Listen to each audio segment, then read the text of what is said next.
इसे बनाने के लिए सबसे पहले हम कॉफ़ी का मिक्स बना लेते हैं।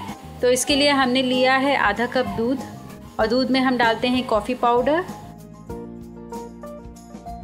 और फिर इसमें हम पिसी हुई चीनी भी डाल देते हैं। यदि आपके पास पिसी हुई चीनी नहीं है तो आप इसमें नॉर्मल चीनी भी डाल सकते हैं और इसे आप तब तक मिक्स करें जब तक कि चीनी पूरी तरीके से घुल ना जाए। तो मैंने यहाँ पे पिसी हुई चीनी का इस्तेमाल किया है। इसे हम हल्का सा मिक्स करते हैं। तो ये देखिए हमारा कॉफ़ी मिक्स बिल्कुल तैयार हो गया है। अब चलिए हम चॉकलेट मिक्स भी बना लेते हैं। चॉकलेट मिक्स बनाने के लिए हमने लिया है गहरा बर्तन और इसमें हम डालते हैं बटर। हमने यहाँ पे अनसॉल्टेड अमूल बटर का इस्तेमाल किया है और बटर को हम बिल्कुल अच्छी तरीके से लो फ्लेम पर रखकर मेल्ट कर लेते हैं। ये देखिए हमारा बटर बिल्कुल मेल्ट हो गया है। अब इसमें हम डालते हैं आइसिंग शुगर। आइसिंग शुगर नहीं है आपके पास तो आप पिसी हुई चीनी का भी इस्तेमाल कर सकते हैं। और फिर इसमें हम डालते हैं 1 टेबलस्पून कोको पाउडर और 1 टेबलस्पून चॉकलेट पाउडर भी डाल देते हैं और सभी को हम बटर के संग अच्छी तरीके से मिक्स कर लेंगे और लगभग 2 से 3 मिनट के लिए हम मीडियम फ्लेम पर रखकर इसे पका लेते हैं। हमारे मिक्सचर की जो कंसिस्टेंसी है वो थोड़ी पतली है तो इसमें हम फिर से आधा टेबलस्पून कोको पाउडर और आधा टेबलस्पून चॉकलेट पाउडर डाल देते हैं। यानी कि हमने यहाँ पर 1.5 टेबलस्पून चॉकलेट पाउडर और 1.5 टेबलस्पून कोको पाउडर का इस्तेमाल किया है और इसे हम अच्छी तरीके से मिक्स कर लेते हैं। यदि चॉकलेट मिक्सचर की कंसिस्टेंसी थोड़ी पतली हो जाए तो इसमें आप कॉर्नफ्लोर डालकर इसकी कंसिस्टेंसी को ठीक कर सकते हैं। तो इस तरीके से हमारा चॉकलेट मिक्सचर बिल्कुल तैयार हो गया है। लगभग 3 से 4 मिनट में हमारा चॉकलेट मिक्सचर तैयार हो जाता है और जो कंसिस्टेंसी आप देख रहे हैं वो थोड़ी पतली है, लेकिन जब ये ठंडा होगा तो पूरी तरीके से ये गाढ़ा हो जाएगा। तो हमें यही कंसिस्टेंसी चाहिए। अब चलिए हम गैस का फ्लेम बंद कर देते हैं और हम यहाँ पे चॉकलेट मिक्सचर पकाते समय वैनिला एसेंस डालना भूल गए थे तो हम इसे लास्ट में डाल देते हैं और इसे भी हम अच्छी तरीके से मिक्स कर लेंगे। तो इस तरीके से हमारा चॉकलेट मिक्सचर बिल्कुल तैयार हो गया है। अब इसे हम ठंडा होने के लिए रख देते हैं। जब तक हमारा चॉकलेट मिक्सचर ठंडा हो रहा है तब तक इधर हम चॉकलेट आइसिंग के लिए डार्क चॉकलेट को भी मेल्ट कर लेते हैं। हमने चॉकलेट को मेल्ट करने के लिए डबल बॉयलर का इस्तेमाल किया है। इसके लिए हमने एक पैन में पानी लिया है और पानी को हम बिल्कुल लो फ्लेम पर रखकर गर्म करेंगे और इस पैन के ऊपर हम अपना माइक्रोप्रूफ बाउल रखते हैं और बाउल में हम डालते हैं कटे हुए डार्क चॉकलेट्स और साथ ही साथ इसमें हम डालते हैं अनसॉल्टेड बटर और दोनों को हम लो फ्लेम पर तब तक पकाएंगे जब तक कि चॉकलेट्स हमारे पूरी तरीके से मेल्ट ना हो जाएं। मैंने इस केक को बनाने के लिए जितने भी मेजरमेंट कप्स या स्पून और माइक्रोप्रूफ बाउल का इस्तेमाल किया है ये सभी चीज़ें आपको ऑनलाइन मिल सकती हैं, जिसका लिंक डिस्क्रिप्शन बॉक्स में दिया गया है। मेरी और भी नई रेसिपीज़ देखने के लिए आप मेरे चैनल को ज़रूर सब्सक्राइब कीजिए। लगभग 3 से 4 मिनट में हमारा चॉकलेट मेल्ट हो जाता है और यदि आपके पास माइक्रोवेव है तो चॉकलेट को आप माइक्रोवेव में भी कुछ सेकंड्स के लिए डालकर मेल्ट कर सकते हैं। तो इस तरीके से देखिए हमारा जो चॉकलेट है वो बिल्कुल मेल्ट हो गया है और चॉकलेट आइसिंग हमारी बिल्कुल अच्छी तरीके से तैयार हो गई है। अब चलिए हम बिस्किट केक बनाना स्टार्ट करते हैं। बिस्किट केक बनाने के लिए हम लेते हैं एक मैरीगोल्ड बिस्किट और इसे हम कॉफ़ी मिक्स में जो हमने तैयार करके रखा हुआ था उसमें हम अच्छी तरीके से डिप करेंगे और इसे हम फॉइल पेपर के ऊपर रखते हैं जिससे कि बनने के बाद बिस्किट आसानी से निकल जाएगी। अब हम बिस्किट के ऊपर लगभग 3/4 टेबलस्पून चॉकलेट मिक्सचर को फैलाते हैं और फिर से हम दूसरा बिस्किट लेंगे। इसे हम कॉफ़ी मिक्स के संग अच्छी तरीके से डिप कर लेंगे।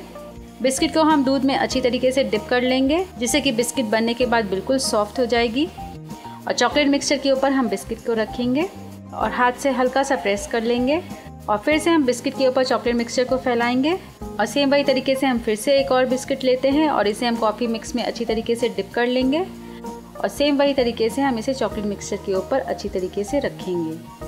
तो इसी प्रोसेस को रिपीट करते हुए हमने लगभग 10 बिस्किट का ये केक बनाया है और ध्यान रहे कि हम लास्ट वाली बिस्किट के ऊपर चॉकलेट मिक्सचर नहीं डालेंगे। तो इस तरीके से हमने 10-10 बिस्किट को अरेंज करके 2 केक्स बना लिए हैं। अब इसके ऊपर हम डालते हैं अपना चॉकलेट आइसिंग। तो हमने जो डार्क चॉकलेट मेल्ट करके रखा हुआ था इसे हम बिस्किट के ऊपर डालते हैं और चम्मच से बिल्कुल अच्छी तरीके से चारों ओर फैला लेते हैं जिससे कि बिस्किट हमारी पूरी तरीके से कवर हो जाए।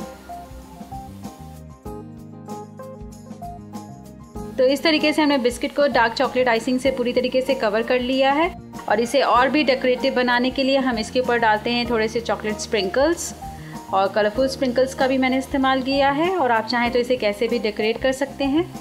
और बिस्किट को हम लगभग 15 से 20 मिनट के लिए फ्रिज में रख देते हैं जिससे कि ये बिल्कुल सेट हो जाएगा। 15 से 20 मिनट हो गया है। अब चलिए हम बिस्किट को बाहर निकालते हैं। ये देखिए हमारा जो चॉकलेट है वो पूरी तरीके से सेट हो चुका है। अब चलिए हम केक को फॉइल पेपर से बाहर निकालते हैं। ये देखिए हमने फॉइल पेपर के ऊपर बिस्किट को रखा था तो ये आसानी से बाहर निकल आ रहा है। यदि आप प्लेट में करेंगे तो ये प्लेट के संग चिपक जाएगा। तो फॉइल पेपर को अलग करके अब हम बिस्किट केक को दूसरी प्लेट में अरेंज करते हैं। और जो बिस्किट के साइड्स में एक्स्ट्रा चॉकलेट जमे हुए हैं उसे आप चाहें तो चाकू से कट करके निकाल सकते हैं, लेकिन मैंने यहाँ इसे कट नहीं किया है। और अब चलिए हम बिस्किट केक को अंदर से भी देख लेते हैं। तो इसे हम बीच से कट करते हैं। तो इस तरीके से हमने बिस्किट केक को बीच से कट किया है। आप देख रहे हैं हमारा जो यमी बिस्किट केक है वो बहुत ही सुंदर लग रहा है और ये खाने में भी बहुत ही टेस्टी है। तो इस तरीके से हमारा नो बेक बिस्किट केक बिल्कुल सर्व करने के लिए तैयार है।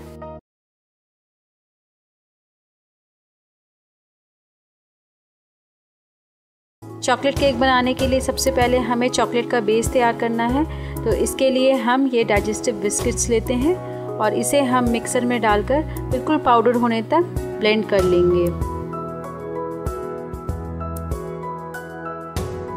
ये देखिए बिस्किट हमारा बिल्कुल पाउडर हो गया है। अब इसमें हम थोड़ा सा मेल्टेड बटर डाल देते हैं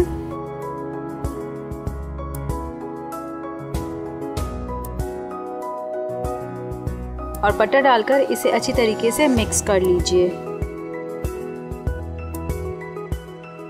बटर और बिस्किट दोनों ही पूरी तरीके से मिक्स हो गया है।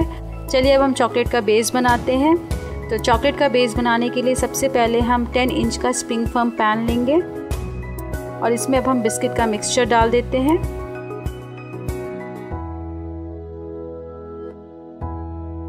मिक्सचर डालने के बाद इसे हम स्पैचुला की सहायता से बिल्कुल इवनली चारों तरफ स्प्रेड कर लेंगे। चारों तरफ स्प्रेड करने के बाद अब इसे हम स्पैचुला की ही सहायता से अच्छी तरीके से दबा देते हैं, जिससे ये पूरी तरीके से सेट हो जाएगा। आप चाहें तो चम्मच की सहायता से भी इसे दबाकर सेट कर सकते हैं। तो इस तरीके से हमने बिस्किट को पूरी तरीके से पैन में फैला कर सेट कर दिया है। अब इसे हम रेफ्रिजरेटर में आधे से 1 घंटा के लिए सेट होने के लिए रख देते हैं। जब तक हमारा बिस्किट सेट हो रहा है तब तक हम क्रीम को भी व्हिप कर लेते हैं और बीटर की सहायता से इसे हम तब तक बीट करेंगे जब तक कि इसमें सॉफ्ट पीक्स ना आ जाए। क्रीम को व्हिप करने में लगभग 3 से 4 मिनट लगता है। तो चलिए इसे हम सॉफ्ट पीक्स आने तक व्हिप कर लेते हैं।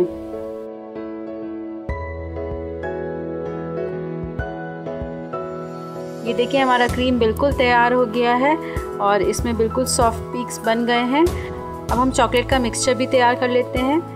तो चॉकलेट का मिक्सचर तैयार करने के लिए हम दूसरा बाउल लेंगे और इसमें सबसे पहले चॉकलेट स्प्रेड डाल दीजिए।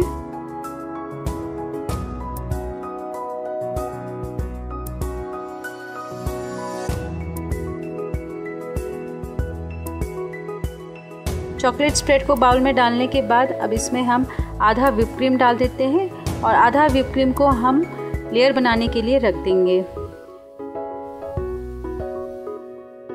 व्हिप क्रीम और चॉकलेट स्प्रेड को बाउल में डालने के बाद अब इसे अच्छी तरीके से हम बीटर से बीट कर लेते हैं, जिससे ये पूरी तरीके से मिक्स हो जाएगा। लगभग 2 से 3 मिनट में हमारा चॉकलेट और व्हिप क्रीम दोनों ही मिक्स हो जाएंगे।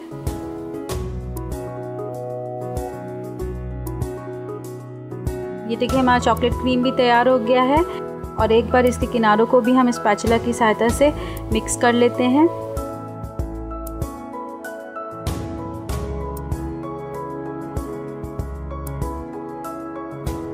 ये हमारा बिस्किट भी तैयार है। इसे हमने फ्रिज से निकाल दिया है। अब इसके ऊपर सबसे पहले हम व्हिप क्रीम का लेयर बनाते हैं। तो इसके लिए जो हमने आधी बची हुई व्हिप क्रीम रखी थी उसको अब हम बिस्किट के ऊपर डाल देंगे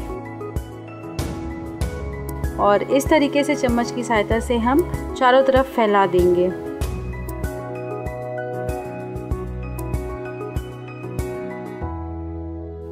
व्हिप क्रीम को फैलाने के बाद अब इसके ऊपर हम चॉकलेट का मिक्सचर डाल देते हैं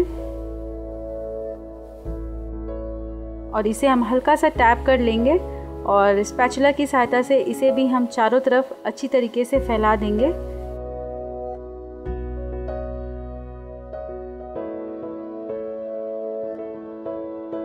तो इस तरीके से हमने चॉकलेट मिक्सचर को भी फैला दिया है और ये हमारा अब चॉकलेट केक बिल्कुल तैयार हो गया है।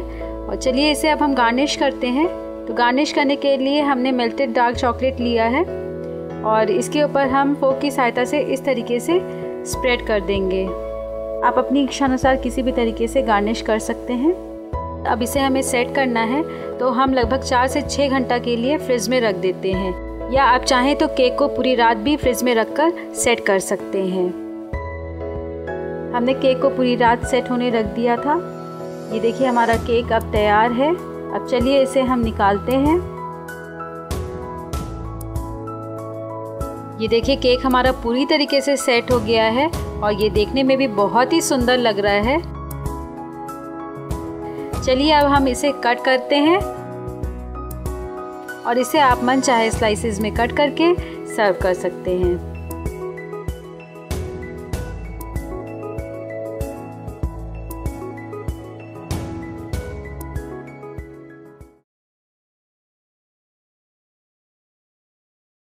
इसे बनाने के लिए सबसे पहले हम अपने ड्राई इंग्रेडिएंट्स को अच्छी तरीके से मिक्स कर लेते हैं। तो हमने लिया है गहरा बर्तन और इसमें हम डालते हैं मैदा। मैदा डालने के बाद अब इसमें हम बेकिंग पाउडर भी डाल देते हैं और लगभग 1 चम्मच बेकिंग सोडा भी डाल दीजिए और सभी को हम बिल्कुल अच्छी तरीके से एक बार मिक्स कर लेते हैं। हमने यहाँ पे ड्राई इंग्रेडिएंट्स को छाना नहीं है, आप चाहें तो इसे छान भी सकते हैं। तो ये देखिए हमारे ड्राई इंग्रेडिएंट्स मिक्स हो गए हैं। अब चलिए हम अपने सारे वेट इंग्रेडिएंट्स को भी अच्छी तरीके से मिक्स कर लेते हैं। तो इसके लिए हमने लिया है दूसरा गहरा बर्तन और इसमें हम डालते हैं अमूल बटर। हमारे बहुत सारे कमेंट्स है कि हम कौन सा बटर यूज़ करें, तो आप चाहें तो अमूल बटर या अनसॉल्टेड बटर भी यूज़ कर सकते हैं। और ध्यान रहे कि बटर हमारा रूम टेम्परेचर पे ही होना चाहिए। और अब इसमें हम डालते हैं आइसिंग शुगर। आप चाहें तो नॉर्मल शुगर को ग्राइंड करके उसका पाउडर बनाकर भी यूज़ कर सकते हैं। और शुगर और बटर को लगभग 1 मिनट के लिए हम अच्छी तरीके से बीट कर लेते हैं। हमने यहाँ पे बीट करने के लिए इलेक्ट्रिक बीटर का इस्तेमाल किया है, आप चाहें तो वाइड विस्क से भी बीट कर सकते हैं। थोड़ा सा बीट करने के बाद अब इसमें हम डालते हैं कंडेंस मिल्क और फिर इसी समय हम डालते हैं वैनिला एसेंस और दोनों को हम बिल्कुल अच्छी तरीके से मिक्स कर लेते हैं। हम मिक्सचर को बिल्कुल स्मूथ होने तक ही बीट करेंगे, इसे हमें बहुत ज़्यादा नहीं बीट करना है। तो देखिए हमारे सारे वेट इंग्रेडिएंट्स अच्छी तरीके से मिक्स हो गए हैं। अब चलिए इसमें हम ड्राई इंग्रेडिएंट्स को भी अच्छी तरीके से मिक्स कर लेते हैं। तो हम सारे ड्राई इंग्रेडिएंट्स एक साथ नहीं डालेंगे, हम आधे ड्राई मिक्सचर को वेट इंग्रेडिएंट्स के संग डालते हैं और इसे हम एक बार अच्छी तरीके से बीट कर लेते हैं। हल्का सा बीट करने के बाद अब इसमें हम बाकी बचे हुए सारे ड्राई मिक्सचर डाल देते हैं और लगभग आधा कप पानी भी डाल दीजिए और सभी को हम तब तक बीट कर लेंगे जब तक कि हमारा मिक्सचर बिल्कुल स्मूथ और फ्लफी ना हो जाए। हम बैटर को बहुत ज़्यादा बीट नहीं करेंगे, नहीं तो केक हमारा फूलेगा नहीं। तो ये देखिए हमारा स्मूथ और फ्लफी बैटर बिल्कुल तैयार हो गया है। अब इसे हमें और बीट करने की ज़रूरत नहीं है। तो ये बैटर हमारा बेक करने के लिए बिल्कुल तैयार है। बेक करने के लिए हमने यहाँ पे लिया है एल्यूमिनियम टिन। आप चाहें तो स्टील के बर्तन का भी इस्तेमाल कर सकते हैं, क्योंकि आज हम केक प्रेशर कुकर में बनाने जा रहे हैं। तो चलिए केक पैन को बटर से हम अच्छी तरीके से ग्रीस कर देते हैं, जिससे कि केक बनने के बाद आसानी से बाहर आ जाएगा। और इसके ऊपर हम थोड़ा सा मैदा भी डाल देते हैं और मैदा को हम बिल्कुल इस तरीके से चारों ओर फैला लेंगे और जो एक्सेस मैदा है उसे हम टिन से बाहर निकाल लेते हैं। तो इस तरीके से देखिए हमारा केक पैन भी बिल्कुल तैयार हो गया है। अब चलिए इसमें हम केक के बैटर को डालते हैं। केक के बैटर को टिन में डालने के बाद इसे हम अच्छी तरीके से टैप कर लेते हैं, जिससे कि इसमें जो भी एयर बबल्स हों वो बिल्कुल ख़त्म हो जाए और बैटर टिन में समान मात्रा में फैल जाए। बैटर को केक पैन में डालने के बाद अब चलिए इसे हम बेक करते हैं। बेक करने के लिए हमने यहाँ पे लिया है प्रेशर कुकर और प्रेशर कुकर में हमने लगभग 1.5 से 2 कप नमक डाला है और नमक को मैंने बिल्कुल अच्छी तरीके से गर्म कर लिया है। जैसा कि मैंने एगलेस चॉकलेट केक में भी बताया कि नमक को आप ज़रूर प्री हीट कर लीजिए, जैसा कि हम अवन को प्री हीट करते हैं। और आप देख रहे हैं कि मैंने नमक के बीच में एक स्टैंड रखा है, क्योंकि हम डायरेक्ट केक पैन को नमक के ऊपर नहीं रखेंगे, नहीं तो केक नीचे से जल्दी ही जल जाएगा। तो हम इसे स्टैंड के ऊपर ही रखेंगे। तो नमक को मैंने 8 से 10 मिनट तक बिल्कुल अच्छी तरीके से लो फ्लेम पर रखकर प्री हीट कर लिया है। और अब हम केक पैन को बिल्कुल सावधानी से स्टैंड के ऊपर रखते हैं और अब हम कुकर के ढक्कन को बंद करते हैं और ध्यान रहे कि इसमें सीटी ना लगी हो, सीटी को हम निकाल देंगे। और ढक्कन को बंद करने के बाद इसे हम लगभग 30 से 40 मिनट्स तक लो फ्लेम पर रखकर बेक करेंगे। और यदि आप इसे कन्वेक्शन मोड में बना रहे हैं तो आप इसे 180 डिग्री पर रखकर लगभग 30 से 35 मिनट्स तक के लिए ही बेक करिए। 35 मिनट हो गया, चलिए हम ढक्कन को खोलकर देखते हैं। ये देखिए हमारा केक पूरी तरीके से फूल गया है और बहुत ही अच्छा कलर आया है। चलिए इसे अब हम चेक भी कर लेते हैं कि ये पूरी तरीके से पका है कि नहीं। तो इसके लिए हमने लिया है टूथपिक और टूथपिक को हम केक के अंदर डालते हैं। ये देखिए हमारी टूथपिक बिल्कुल साफ़ निकली है, इसका मतलब है कि केक हमारा अंदर से भी पूरी तरीके से पक गया है। तो चलिए अब हम केक पैन को प्रेशर कुकर से बाहर निकाल लेते हैं। केक पैन को प्रेशर कुकर से बाहर निकालने के बाद अब इसे हम थोड़ा सा ठंडा होने के लिए रख देते हैं। केक हमारा थोड़ा ठंडा हो गया है। अब इसे हमें केक टिन से बाहर निकालना है। तो इसके लिए हमने लिया है एक प्लेट और इसे हम इस तरीके से केक के ऊपर रखेंगे और टिन को हम ऊपर की तरफ से हल्का सा टैप कर लेते हैं, जिससे कि केक हमारा आसानी से बाहर निकल आएगा। तो ये देखिए हमारा एगलेस वनीला केक बिल्कुल तैयार हो गया है। आप देख रहे हैं ये बिल्कुल आसानी से बाहर आ गया है और ये बहुत ही स्पॉन्जी दिख रहा है। तो चलिए इसे अब हम कट करते हैं। तो इस तरीके से हमारा eggless vanilla cake pressure cooker में बिल्कुल बनकर तैयार है। इसे आप कैसे भी डेकोरेट करके सर्व कर सकते हैं।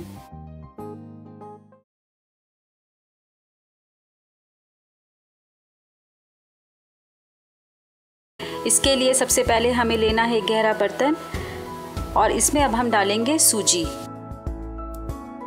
हमने यहाँ पे बिल्कुल महीन सूजी का इस्तेमाल किया है। यदि आपकी सूजी महीन नहीं है तो आप सूजी को ग्राइंड भी कर सकते हैं। सूजी डालने के बाद अब हमें चॉकलेट केक बनाना है। तो इसमें हम डालेंगे चॉकलेट पाउडर। चॉकलेट पाउडर डालने के बाद हम थोड़ा सा कोको पाउडर भी डालते हैं।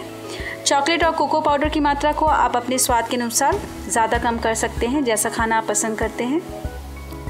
और फिर अब इसमें हम डालते हैं पिसी हुई चीनी। हमने यहाँ पे आइसिंग शुगर का इस्तेमाल किया है। आप चाहें तो चीनी को ग्राइंड करके पिसी हुई चीनी भी डाल सकते हैं। और लास्ट में हम डालते हैं कुछ कटे हुए ड्राई फ्रूट्स। हमने यहाँ पर काजू, बादाम, किशमिश और अखरोट का इस्तेमाल किया है। अब एक बार हम सभी ड्राई इंग्रेडिएंट्स को मिक्स कर लेते हैं।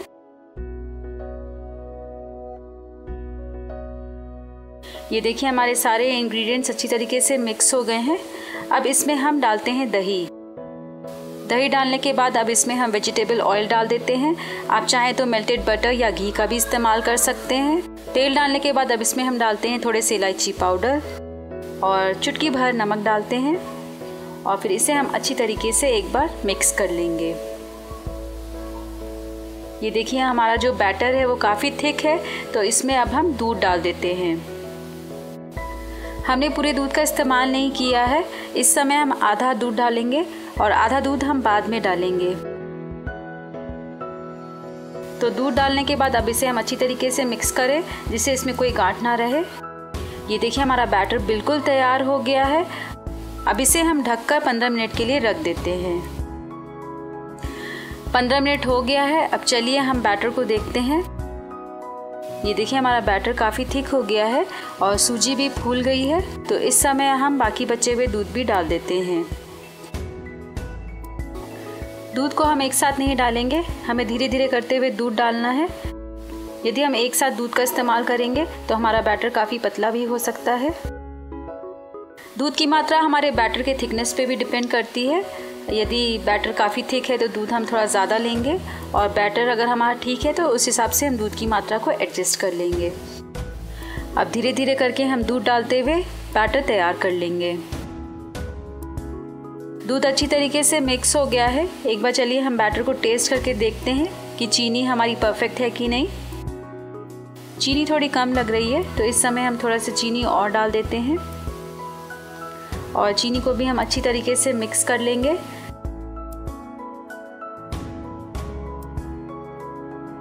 तो इस तरीके से मिक्स करते हुए हमारा बैटर बिल्कुल तैयार है। आप इसकी कंसिस्टेंसी देख रहे हैं। बैटर हमारा बहुत ज़्यादा पतला भी नहीं होना चाहिए और बहुत गाढ़ा भी नहीं होना चाहिए। हम बेकिंग पाउडर और बेकिंग सोडा का लास्ट में इस्तेमाल करेंगे। इससे पहले चलिए हम पैन में पानी को गर्म कर लेते हैं।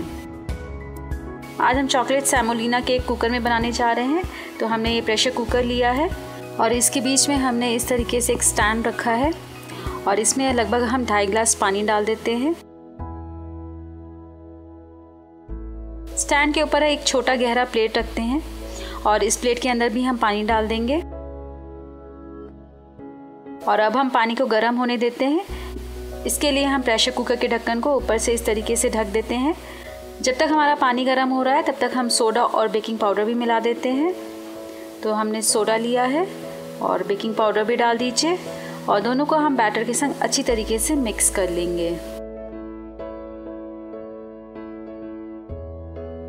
केक बनाने के लिए हमारा बैटर बिल्कुल तैयार हो गया है। अब चलिए जिस मोल्ड में हमें केक बनाना है हम वो मोल्ड लेते हैं। मोल्ड को हम बटर से अच्छी तरीके से ग्रीस कर लेंगे जिससे कि केक बनने के बाद मोल्ड में चिपकेगा नहीं और आसानी से बाहर आ जाएगा।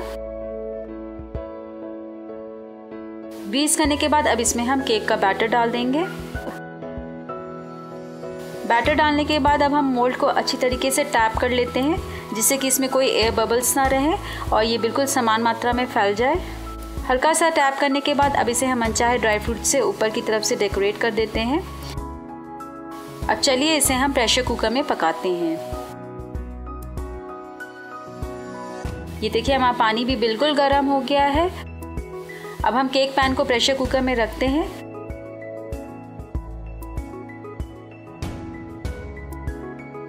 अब इसे हमें ढकना है तो ध्यान रहे कि हमें कुकर की सीटी नहीं लगानी है। सीटी को आप निकाल दीजिए और अब हम प्रेशर कुकर के ढक्कन को बंद कर देते हैं और लगभग 20 से 25 मिनट तक हम लो फ्लेम पर पकाएंगे। 25 मिनट हो गया है। अब चलिए हम कुकर के ढक्कन को खोलकर देखते हैं। आप देख रहे हैं कि हमारा सेमोलिना केक कितना फूल गया है। अब चलिए इसे हम टूथपिक या नाइफ से चेक कर लेते हैं कि केक हमारा पूरी तरीके से पका है कि नहीं। ये देखिए हमारी टूथपिक अभी भी साफ़ नहीं निकली है, मतलब कि केक हमारा अंदर से हल्का सा कच्चा है। तो चलिए हम 10 मिनट के लिए और पका लेते हैं। अब हम फिर से कुकर के ढक्कन को बंद करते हैं और इस समय हम मीडियम हाई फ्लेम पर रखकर केक को पकाएंगे। 10 मिनट हो गया है। चलिए हम कुकर को खोलकर देखते हैं।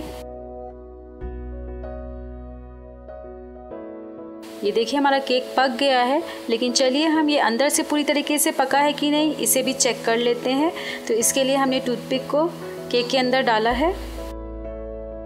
ये देखिए हमारी टूथपिक बिल्कुल साफ़ निकली है। इसका मतलब है कि ये हमारा केक अंदर से भी पूरी तरीके से पक गया है। अब चलिए हम केक पैन को प्रेशर कुकर से बाहर निकालते हैं।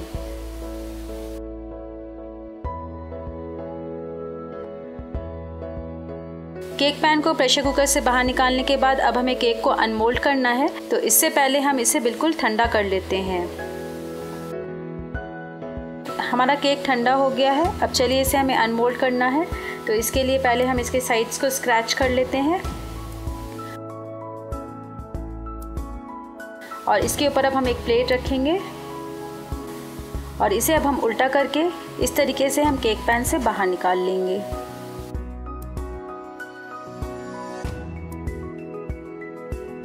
तो ये हमारा yummy spongy chocolate semolina cake serve करने के लिए तैयार है। इसे आप मनचाहे शेप में कट करके सर्व कर सकते हैं। तो चलिए इसकी हम एक पीस काटते हैं और हम दिखाते हैं कि हमारा केक अंदर से किस तरीके से है।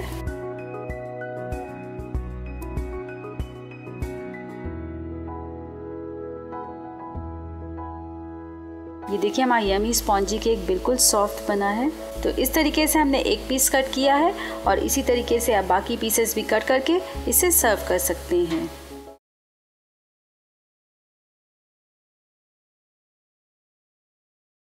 इसे बनाने के लिए सबसे पहले हम प्रेशर कुकर को प्रीहीट कर लेते हैं।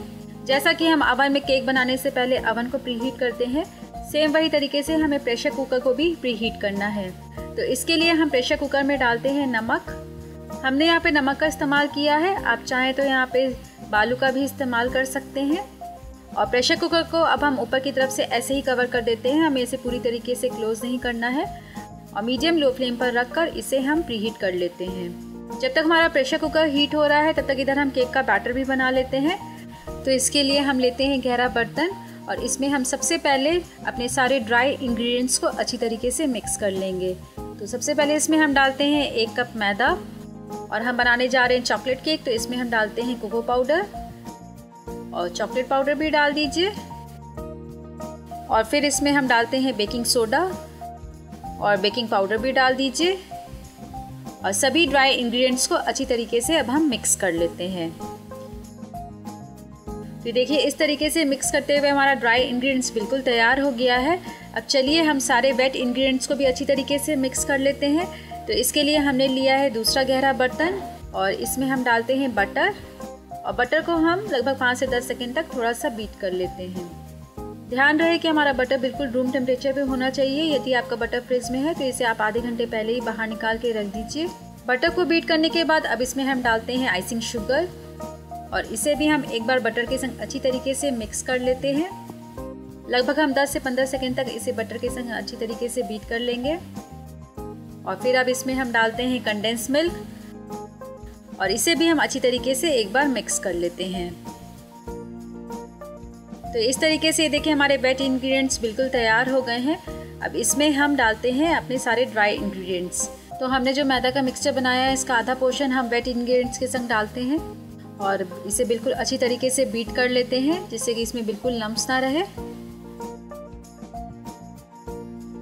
ड्राई मिक्सचर का आधा भाग हमने बीट कर लिया है और अब हम बाकी बचे हुए मिक्सचर को भी बाउल में डाल देते हैं। अब इसमें हम थोड़ा सा वैनिला फ्लेवर देने के लिए इसमें डालते हैं वैनिला एसेंस। यदि आपके पास नहीं है तो आप इसे ना डालें, ये ऑप्शनल है। और फिर इसमें हम डालते हैं लगभग आधा कप दूध। हम एक साथ दूध नहीं डालेंगे, नहीं तो बैटर हमारा पतला हो सकता है। तो हम थोड़ा सा दूध डालते हैं और बैटर को हम अच्छी तरीके से मिक्स कर लेते हैं। ये देखिए हमने बैटर को बिल्कुल अच्छी तरीके से मिक्स कर लिया है, लेकिन इस समय बैटर हमारा थोड़ा थिक है तो इसमें हम ज़रूरत के अनुसार थोड़ा सा दूध और डाल देते हैं और फिर से हम इसे अच्छी तरीके से बीट कर लेते हैं। तो इस तरीके से बीट करते हुए देखिए हमारा बैटर बिल्कुल स्मूथ और फ्लफी दिख रहा है और जो कंसिस्टेंसी है वो बिल्कुल मीडियम थिक है, हमें इसे बहुत ज़्यादा पतला नहीं करना है। तो चॉकलेट केक बनाने के लिए हमारा बैटर बिल्कुल तैयार हो गया है। अब चलिए हमें जिस बर्तन में केक बनाना है उसे भी हम तैयार कर लेते हैं। तो इसके लिए हमने ये एल्युमिनियम का टिन लिया है और इसे हम बटर से अच्छी तरीके से ग्रीस कर लेते हैं जिससे कि केक बनने के बाद आसानी से बाहर निकल जाएगा। और टिन को हम थोड़े से सूखा मैदा से अच्छी तरीके से चारों तरफ से डस्ट कर लेते हैं। तो ये देखिए हमारा केक पैन भी बिल्कुल तैयार हो गया है। अब इसमें हम डालते हैं केक का बैटर। बैटर को पैन में डालने के बाद इसे हम अच्छी तरीके से टैप कर लेते हैं जिससे कि इसमें बिल्कुल एयर बबल्स ना रहे और जो बैटर है वो पैन में समान रूप से फैल जाए। तो इस तरीके से हमारा चॉकलेट केक बिल्कुल बेक करने के लिए तैयार है। तो चलिए आज इसे हम प्रेशर कुकर में बना रहे हैं, तो हम इसे रखते हैं प्रेशर कुकर में। तो ये देखिए हमारे प्रेशर कुकर में जो नमक है वो बिल्कुल अच्छी तरीके से हीट हो गया है।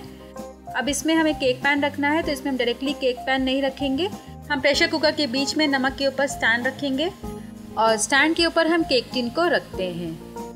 अब इसे बेक करने के लिए हम प्रेशर कुकर का ढक्कन बंद करते हैं और ध्यान रहे कि हमारी सीटी ना लगी हो, सीटी को हम निकाल देंगे। और प्रेशर कुकर के ढक्कन को बंद करने के बाद इसे हम मीडियम लो फ्लेम पर रखकर लगभग 30 से 40 मिनट तक के लिए हम बेक करेंगे।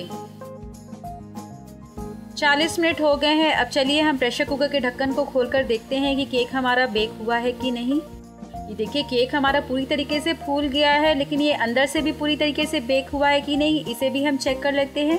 तो इसके लिए हम लेते हैं टूथपिक और टूथपिक को हम केक के अंदर डालकर देखते हैं। तो ये देखिए हमारी टूथपिक बिल्कुल साफ़ निकली है, इसका मतलब है कि केक हमारा अंदर से भी पूरी तरीके से बेक हो गया है। तो चलिए अब हम केक को प्रेशर कुकर से बाहर निकालते हैं। हमारे केक को बेक होने में पूरा 40 मिनट्स लगा है। यदि आपका केक 40 मिनट्स में नहीं बेक हो रहा है तो इसे आप फिर से ढककर थोड़ी देर के लिए पका लीजिए। केक को प्रेशर कुकर से बाहर निकालने के बाद अब इसे हमें केक टिन से बाहर निकालना है, तो इसे हम थोड़ा सा ठंडा होने के लिए रख देते हैं। ये देखिए केक पैन हमारा थोड़ा सा ठंडा हो गया है। अब चलिए हम केक को बाहर निकालते हैं।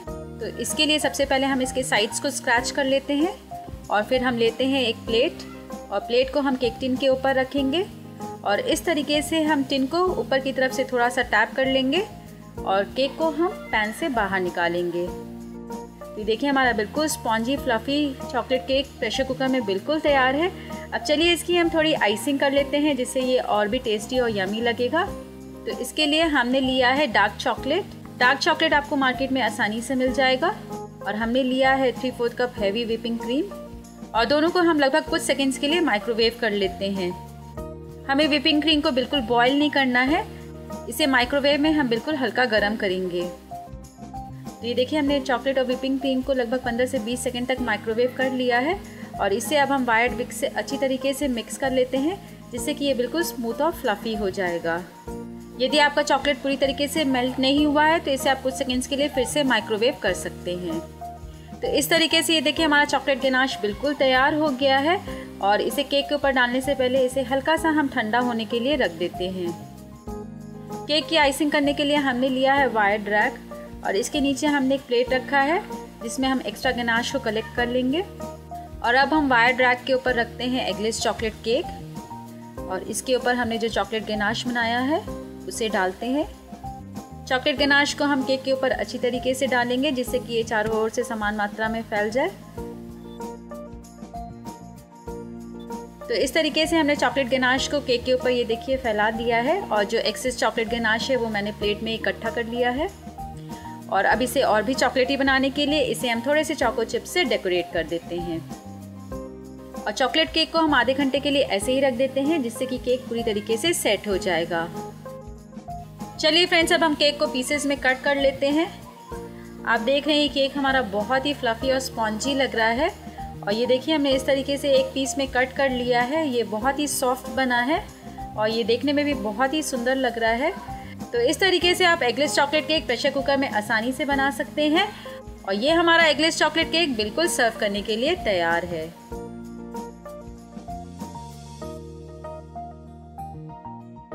तो फ्रेंड्स, कैसी लगी ये रेसिपी? अगर आपको ये रेसिपी पसंद आई है तो मेरे वीडियो के नीचे सब्सक्राइब का बटन है, इसे आप जरूर क्लिक कीजिए और मेरे चैनल को सब्सक्राइब कीजिए। और भी नई रेसिपीज देखने के लिए आप हर ट्यूसडे और सैटरडे मेरे चैनल पर विजिट कर सकते हैं। और गूगल प्ले स्टोर से आप मेरे मिन्स रेसिपीज ऐप को भी डाउनलोड कर सकते हैं।